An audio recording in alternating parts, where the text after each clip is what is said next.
I was excited for that Halloween night. It was the most anticipated event of the semester, and everyone was ready to go all out with their costumes and have the time of their lives. We arrived at the party around 10 p.m., and the place was decorated with fake cobwebs, glowing pumpkins, and flashing lights everywhere. I was with a few friends from college, and the atmosphere was perfect. Loud music, laughter, and the unmistakable scent of mixed drinks. It felt like nothing could go wrong. As soon as we entered, I noticed a man standing in the corner of the room. He wore a very simple costume, just a skull mask and a black cloak. But there was something about him that bothered me. It wasn't the costume itself, but the way he just stood there, watching, without interacting with anyone. Everyone was having fun, laughing and drinking, but he seemed oblivious to it all. He's just shy, I thought, trying to shake off the strange feeling he gave me. I carried on with my friends, trying to distract myself. The music was getting louder, and people were moving all around. But every time I glanced around the room, there he was, standing in the same spot, watching everyone like he was looking for something or someone. After a few hours, the party was still going strong, and I convinced myself I was overreacting. Maybe the guy was just one of those weirdos who show up at parties like this. But every time I looked around, he was nearby, maintaining that same distant posture, like he was waiting for something. I decided to mention it to my friend Tom. "See that guy over there?" I asked, pointing discreetly at the man in the mask. Tom took a quick look and then laughed. "Oh, he's just getting into the Halloween spirit. Relax, it's all part of the fun." Even as I tried to believe him, something inside me wouldn't let go of the unease. As the party continued, I tried to avoid looking at him, but the feeling of being watched was impossible to shake off. Every time I moved to a different spot, he seemed to move too, always staying in the shadows. When I looked again, he was on the other side of the room, closer than before, and a chill ran down my spine. In that moment, I knew this night was far from just a fun party. As the party began to die down, I decided it was time to leave. My friends were still drinking, but I'd had enough and was feeling tired. Plus, that unsettling feeling the masked man had caused was growing too strong to ignore. I figured I'd leave before things got any weirder. I said a quick goodbye to Tom and the others, claiming I needed some rest. Walking out of the house, I immediately felt a sense of relief being away from the chaotic, crowded atmosphere. The cool breeze of the Halloween night hit me, bringing some peace. The streets were relatively empty, with only the glow of streetlights scattered across the campus. I was beginning to relax again, until I heard footsteps behind me. I turned to see who was coming, and to my shock, it was him, the man from the party. Now without the mask, but still wearing the black cloak. My heart began to race. It must be a coincidence, I thought, trying to calm myself. I kept walking, but I noticed he was maintaining the same distance behind me, making no sound except for his footsteps. That sense of alarm returned full force. I quickened my pace, trying to disguise my growing anxiety. Maybe he was just going the same way, but something about how he kept the exact distance behind me made me doubt that. I turned onto a side street just to see if he would follow, and to my horror, he did exactly that. Now there was no doubt. He was following me. I looked around for someone, anyone, but the streets were deserted. The campus, usually full of life, felt like a ghost town that night. I started to sweat, my mind racing for a solution. I was too far from my dorm to risk leading him there, so I tried pretending to answer a call, stopping at a corner, hoping he would walk past me. But instead, he stopped too, keeping his distance. Every second that passed made the tension worse. I knew I had to act fast, but the fear of making a wrong move paralyzed me. I decided to keep walking, this time heading toward an empty campus building where I might be able to lose him. I entered the empty building, hoping the man would hesitate before following me. But, to my dismay, he walked in right behind me, not missing a step. The place was completely silent, with only the sound of my footsteps echoing through the hallways. The dim lights cast shadows on the walls, and the atmosphere felt even more oppressive with that stranger following so closely behind. At this point, I knew it wasn't a coincidence. He was deliberately after me, and I needed to act quickly. I walked down a long hallway, trying to think of a way to escape. For a moment, I considered confronting him directly, but the fear of not knowing who he was or what he wanted held me back. As I turned a corner, I spotted an open room. I darted inside and carefully closed the door, trying not to make a sound. I hid behind a bookshelf, barely able to breathe. The silence in the hallway outside was suffocating. Then, I heard his footsteps approaching. He was right there, just a few feet away. The footsteps stopped right in front of the door. My breath caught in my throat as I waited, a mix of fear and anticipation flooding through me. The door slowly creaked open, and I saw his silhouette against the light from the hallway. The man entered the room slowly, and in that moment, he did something that sent chills down my spine. He removed his mask. My heart raced as I recognized the face. He was the spitting image of someone I had seen on a missing persons poster a few days ago, someone who had disappeared without a trace. What was he doing here? And more importantly, why was he following me? My mind spun with questions, but no answers came. I was frozen, watching as the man scanned the room, inspecting every corner like he knew I was there. I knew I had to do something, but I couldn't move. Finally, he stopped just a few steps away from where I was hiding, and I felt like my time was running out. He was just a few steps from me, and I knew I didn't have much time.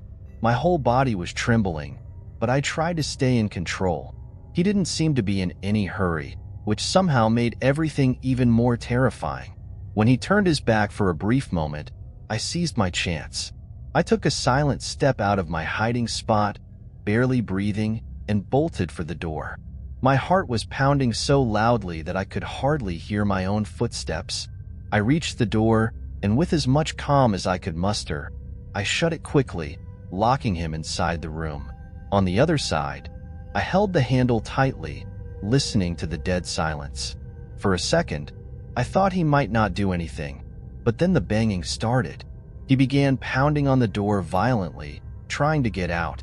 I knew I didn't have much time before he found a way to escape, so I let go and ran. My footsteps echoed through the halls as I desperately searched for an exit. All my belongings, backpack, phone, were left behind, but in that moment, all that mattered was getting out. I turned a corner and found a fire escape, my chance to flee this nightmare. Without thinking twice, I flew down the stairs as fast as I could. My feet barely touched the steps, and I felt the adrenaline pushing me forward with each step. When I finally reached the ground floor, I ran to the emergency exit and pushed it open with all my strength. The cool breeze of the night hit me like a punch, and for a brief moment, I felt safe. But then, a chilling thought crossed my mind. He was still inside. I didn't know who he was or why he was chasing me, but I was sure he wouldn't stop. I ran to the campus police and reported everything. They promised to investigate, but deep down, I knew he wouldn't be found so easily. He had disappeared as mysteriously as he had appeared, without a trace. That night, I couldn't sleep. His face, the same one from the missing persons poster, was burned into my mind. Even with the police looking into it, I knew that he could be anywhere, waiting. And worse, I had the feeling he wasn't done with me yet.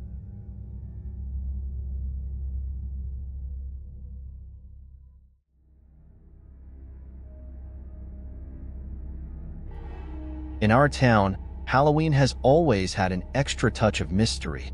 For as long as I can remember, there's been this tradition among the young people to go to the cemetery at night, tell scary stories, and drink until the fear goes away. This year was no different. My friends and I decided to keep the custom, even though we knew it was just nonsense. For most of us, it was just another excuse to have fun and laugh at the ridiculous stories we made up. The cemetery was located on the outskirts of town, surrounded by a dirt road and old trees that, at night, seemed to form a dark, impenetrable wall. We arrived around 11 p.m., the perfect time to start the game. The city lights were far away, and the only illumination we had was the pale light of the moon and a few flashlights we brought along. The cold wind cut through the silence, making the dry leaves crackle under our feet. Despite the laughter and jokes, I felt like something was different about that night. As we walked among the graves, I noticed the heavy silence around us, as if the cemetery itself was watching. I tried to ignore the feeling, thinking it was all in my head. After all, we had done this so many times before, and nothing strange had ever happened. But something deep down told me that this time would be different. We reached the center of the cemetery, near the oldest tombstones, and decided to stop and settle down. We sat in a circle, ready to start the ghost stories. The flashlights created distorted shadows that danced on the trees and gravestones around us. The air was cold and too quiet, and even the nervous laughter of my friends seemed muffled by the stillness of the place. As soon as the first story began, I felt that strange sensation again, like we were being watched. I looked around, trying to spot something among the trees or behind the gravestones, but all I saw was darkness. Still, the feeling persisted, as if invisible eyes were fixed on us. I tried to focus on the story my friend was telling, but I couldn't shake the uneasiness. When the wind blew harder, I heard the sound of someone moving between the graves. That's when I saw it. Out of the corner of my eye, a figure standing in the distance, in the shadows. My heart skipped a beat. It's just my eyes playing tricks on me, I thought. But when I turned again to check, the figure was still there, motionless, as if watching us from afar. The story continued, but I could barely pay attention. Something wasn't right that night. The ghost story carried on, but I was completely distracted. My gaze was fixed on the figure in the distance, which remained unmoving, filling me with dread. The shadow blended with the darkness between the gravestones, and for a moment, I wondered if I was really seeing something. I decided to speak up. "Do you guys see that over there?" I asked, pointing toward the spot where the figure was standing. Everyone turned to look, but no one seemed to notice anything strange. "You're crazy, man," one of my friends said, laughing, but his words did nothing to ease the tension. Deep down, I knew I wasn't imagining things. I looked again, and the figure simply vanished into the shadows as if it had never been there. The discomfort inside me grew, but I stayed silent. No one else seemed to be taking it seriously, and the idea of being ridiculed bothered me. Still, from that moment on, the air around us felt heavier, and the sensation of being watched only got worse. The discomfort turned into panic when one of my friends said he had heard footsteps behind us, near the trees. "We should get out of here," someone suggested, and this time no one disagreed. We were no longer laughing or joking. We began to stand up, grabbing our flashlights and trying to find our way back. However, as we walked, something strange happened. The gravestones that once seemed familiar now appeared in different places. It was as if we were being led deeper into the cemetery. I looked around, trying to stay calm, but the path seemed to stretch in ways I couldn't explain. "The exit was this way," someone muttered, but everyone was beginning to doubt. The feeling of being watched was now constant, and the sounds around us seemed to come from all directions. It was as if the cemetery itself was surrounding us. Something, or someone, was hunting us in the shadows. As we walked, desperately trying to find the exit, one of my friends, the bravest in the group, decided he had had enough of the fear. "This is ridiculous," he said, his voice full of frustration. "Someone's playing a trick on us." Without waiting for a response, he walked away from the group, heading toward the direction where we had seen the figure in the shadows. "Hey, come back," I shouted, but he ignored the warning. We all stood there, watching as he disappeared among the gravestones. The silence that followed was oppressive, as if the cemetery had held its breath. A minute passed, then two. He didn't return. A cold panic began to creep into my chest. "We need to go after him," someone said. But before we could move, something happened. The figure reappeared, but this time much closer. It was impossible to make out its face, but its presence was suffocating. It seemed to be watching each of us, as if choosing its next target. No one moved. Fear had frozen our bodies, and the only thought running through my mind was that we needed to get out of there, fast. Finally, adrenaline snapped me out of my shock. "We run that way," I shouted, pointing in the opposite direction from the figure. I knew we had to leave before something worse happened. The group followed me, but we could feel the presence of the figure chasing us, getting closer with each passing second, like a shadow moving between the gravestones. As we ran, the sensation of being hunted intensified. It felt like the figure knew exactly where we were going, appearing and disappearing around us. I caught glimpses of it a few times, always on the edge of my vision. Panic consumed us all, and there was no more organization or strategy. We were just running for our lives. In a moment of desperation, I realized we couldn't escape like this. We needed to outsmart whatever was chasing us. "We have to split up," I yelled, knowing it was risky but our only chance. I ran in one direction, hoping that my friends would have time to find the exit while I distracted the entity. I ran as fast as I could, feeling the presence of the figure getting closer. Panic pushed me forward, but at the same time, I knew I couldn't keep up that pace for much longer. Every gravestone felt like a trap, every shadow, a hiding place for that thing. I could hear the footsteps, slow and steady, as if the figure knew I had nowhere to go. My mind raced along with my body, trying to find a solution. If I could just lose it, maybe I had a chance of getting out alive. But with each step, the path seemed to change. It was as if the cemetery itself was playing with me, distorting the route to confuse me. Finally, I spotted something I hadn't expected. The entrance gate, distant but visible. My heart leaped with hope. I knew I had to reach it before it was too late. But then, I heard a distant scream. One of my friends. The sound was sharp, echoing through the empty cemetery. I hesitated for a second, torn between helping or saving my own life. But survival instinct won. I sprinted toward the gate, feeling the presence right behind me, getting closer. I reached the gate out of breath, and for the first time that night, I felt a wave of immediate relief as I passed through it. The cemetery was now behind me, but the feeling that the figure was still there, watching, never left. My friends weren't with me. Did they make it out? I didn't know. The only sound I could hear now was my own ragged breathing and the wind, which seemed to whisper something incomprehensible. I looked back, and the cemetery was quiet again. Nothing moved. I wanted to believe that what we had seen was just a collective hallucination, but deep down, I knew it was real. The gate felt like a fragile barrier, as if something could still reach us if it wanted. Minutes passed, and finally, my friends appeared, all in a state of shock. No one spoke about what had happened. We knew something had hunted us that night. As we walked back home, one thought haunted me. Would that thing stay in the cemetery, or would it be waiting for us next Halloween?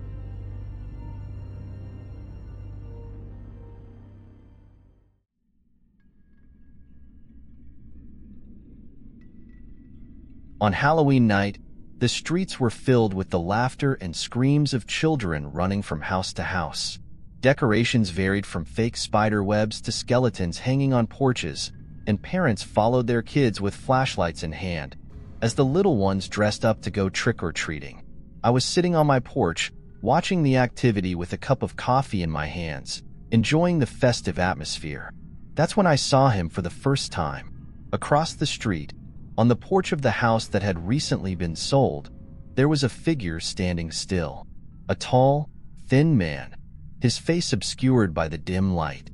He stood there, motionless, watching the children as they passed by his house. Unlike the rest of us, he wasn't handing out candy or seeming to enjoy the night. There was something about his posture that made me uncomfortable, something out of place. His eyes seemed to follow every movement with an intensity that sent chills down my spine. I tried to shake off the feeling, telling myself he was just a new neighbor.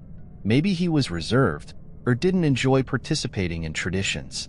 Everyone has the right to be who they are, right? But even so, the way he stood there, motionless, just watching, continued to bother me. For a moment, our eyes met, and a cold shiver ran down my spine. There was something wrong about him.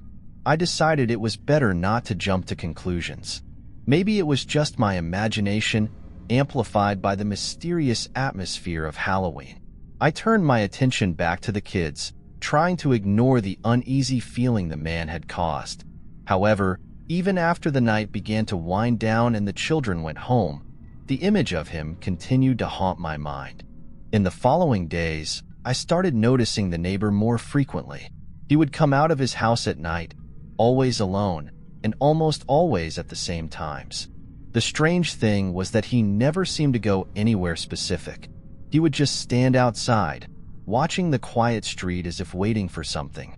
Sometimes he would stay there for hours, simply looking at the houses around him. It disturbed me, but I tried to ignore it. I began to wonder if I was becoming paranoid. After all, what was wrong with someone standing outside their house? Maybe he liked watching the neighborhood, or was simply lost in his own thoughts. But every time I saw him, that discomfort would return. One particularly cold night, I saw him standing in front of his house again, his silhouette barely illuminated by the dim streetlights.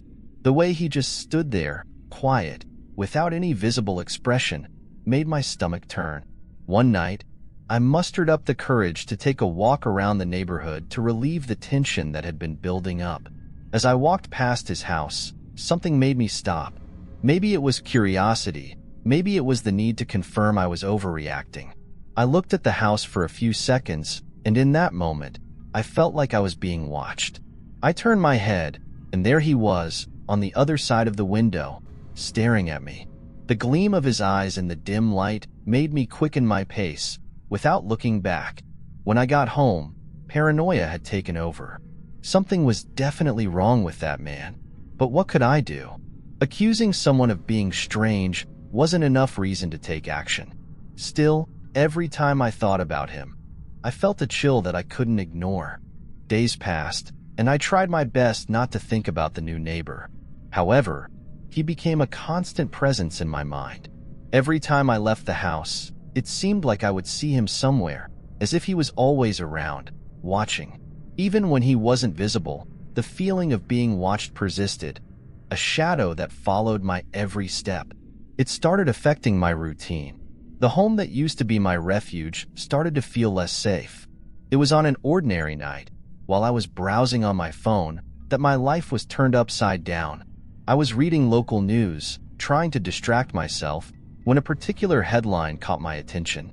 There was a police warning about a wanted criminal in the area, suspected of serious crimes. There was a photo attached to the notice. When the image fully loaded on the screen, I felt my heart stop. The face staring back at me from the screen was the same face I saw every night on the porch across the street. The same cold eyes, the same blank expression. The new neighbor. The shock paralyzed me for a few seconds. It couldn't be him, but at the same time, it was impossible to deny. My whole body shivered when I saw that photo, and reality began to blur around me. All those feelings I had ignored, the discomfort, the chills, the constant sense of being watched now made sense. Immediately, chaotic thoughts flooded my mind. What should I do? Report him? What if he found out that I knew? That dangerous man was living just a few feet from me, and I had no idea what he was capable of. The following hours were a whirlwind of uncertainty and fear. I couldn't think of anything but the fact that I was so close to someone so dangerous. With every passing minute, my paranoia grew. I had to do something, but I didn't know where to start. Tension began to seep into every aspect of my life. Every time I left the house, I glanced at the neighbor's house, waiting to see him, fearing seeing him. When I walked down the street, it felt like his eyes were always on me. I couldn't sleep properly, and my mind was constantly racing, thinking about what he might be planning. It was on a particularly quiet night that everything reached its peak. I was once again lying in bed, unable to sleep, when I heard a sound coming from the street. I got up and hesitated as I went to the window. The fear that something terrible was happening took over me, but my curiosity was stronger. When I looked outside, I saw the neighbor. He was walking down the street, but this time he wasn't alone. There was a child by his side. Panic flooded me. The child was one of the neighborhood kids. What was he doing with them? Where was he taking that child at this time of night? I knew something terrible was about to happen, and my first reaction was to grab my phone and call the police. But as I searched for the number, a doubt froze me. What if it was just my imagination running wild? What if I was misinterpreting everything? My mind was racing, but one thing was clear. I could no longer ignore what was happening. The neighbor was becoming a threat, and I had to act before something worse happened. That moment was the turning point. I knew I couldn't continue passively watching. My decision was made. I needed to confront him before it was too late. The decision was made. I had to confront him, but the thought terrified me. What would happen if I was right about him? What would he do if he realized I knew? My heart was racing as I prepared to leave the house. I grabbed my phone, already with the police number dialed, ready to call for backup if needed. Every step towards the door seemed to pull me deeper into a pit of fear. The darkness outside was thick, and the cold wind bit at my skin as I finally crossed the street. As I approached his house, I could see the dimly lit window. I knew he was in there, but I had no idea what he could be doing. My stomach churned with fear, but I tried to stay calm. When I reached the door, I hesitated for a moment, my trembling fingers inches away from knocking. And then, in one quick motion, I knocked loudly. There was a moment of silence that seemed to last an eternity. The house seemed engulfed in impenetrable darkness, but then I heard footsteps. Slow, heavy, the sound of someone approaching the door.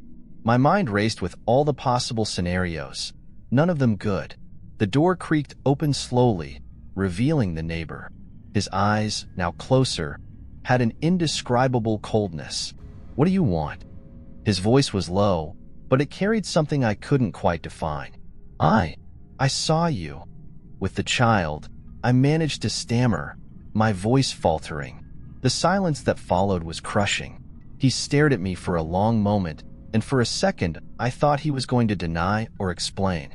But instead, he just smiled. A smile that froze every muscle in my body.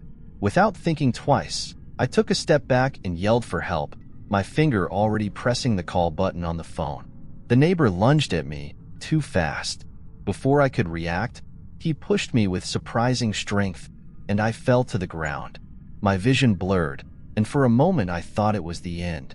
But then, the sound of police sirens began to echo through the street.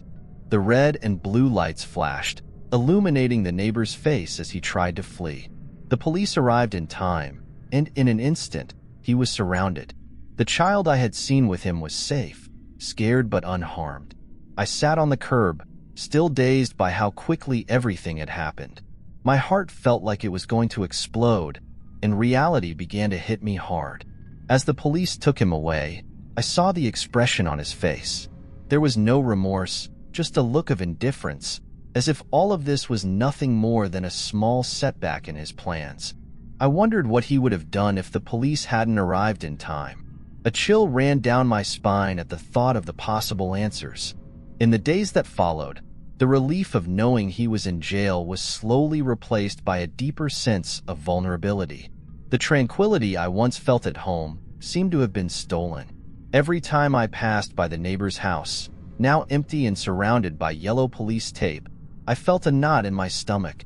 The thought that I could have ignored all the signs still haunted me. I learned, in the worst possible way, that sometimes our instincts are right. Sometimes, the danger is closer than we imagine. And in my case, it was right next door. Hey everyone! If you enjoyed the stories, leave a comment. Your feedback is really important to us. And don't forget to subscribe and turn on notifications. It really helps the channel. Thank you for watching.